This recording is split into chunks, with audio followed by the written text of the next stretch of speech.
Hi అండి. అందరూ ఎలా ఉన్నారు? బాగున్నారా? ఇలియం అయితే మా మేడం వచ్చేసి ఇగెలాలోనే 89 మాల్‌కైతే వచ్చింది. ఇలియం అంటే మా మేడం పేరు అనుకున్నారు కొంపదీసి. కాదు, ఇలియం అంటే ఈరోజు అని అర్థం అరబీలో. ఇది వచ్చేసి ఎంట్రన్స్ చూడండి ఎంత పెద్దగా ఉందో.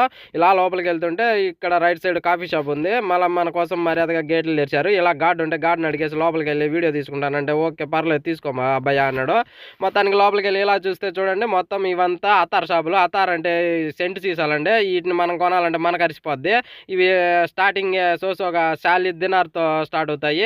ఇదిగో ఇలా ఇతను వచ్చేసి ఇదిగో ఇది తీసుకో అని చెప్పాను అన్నాడు. నా షాపు మొత్తానికి తీసేసినాను. ఇలా సర్లే అని చెప్పానని కెమెరాని ఇలా తిప్పినాను. ఇవన్నీ కూడా సెంటు షాపులే. ఇవి స్టార్టింగ్ 40 దినాల నుంచి 200 దాకా కూడా ఉంటాయి, ఇంకా ఎక్కువే ఉంటాయి. ఇలా వెళ్తే కొంచెం ముందుకెళ్తే ఈడ కోస్తా కాఫీ అంట. ఇడగాని కాఫీ దాకంటే కోస్తానన్నాడు. మనకు వద్దులే అని చెప్పాను, బయటకు వచ్చేసినాను.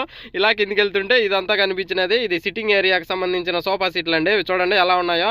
ఇటు సైడ్ చూస్తే బోలే బోకే గిన్నె గలాస్ అన్నీ ఉన్నాయి. ఏం చెప్పానని అలా పైకి వెళ్తుంటే పెట్లు కనిపించాయి, అవి కూడా చూడండి. ఇలా పోతే పైకి ఈవిడ షాప్ నుంచి బయటకు వస్తాడు చూడండి.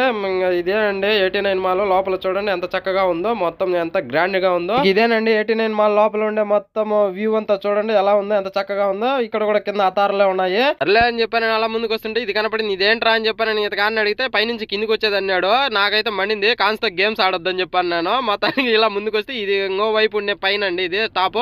ఇలా కిందికి దింపుతానే రిఫ్ అని వచ్చింది. ఇది సర్లే అని చెప్పాను కెమెరాని ఎలా తిప్పినాను. ఎలా తిప్పితే మన అత్రాల్లో తగిలించినట్టు రబ్బర్ బ్యాండ్లని ఇలా బ్రాండెడ్ అని తగిలించినారండి. ఇది మంచి ఒక హోటల్. ఈ అమ్మ అయితే నా తిట్టు చూస్తుంది, నేను ఆమె తిట్టు చూడలేక ఇంకా అక్కడ ఉండే సెక్యూరిటీ గార్డ్కి గుడ్ బై చెప్పేసి గుడ్ బైలో వచ్చి బండిలో కూర్చున్నానండి. ఉంటా మరి.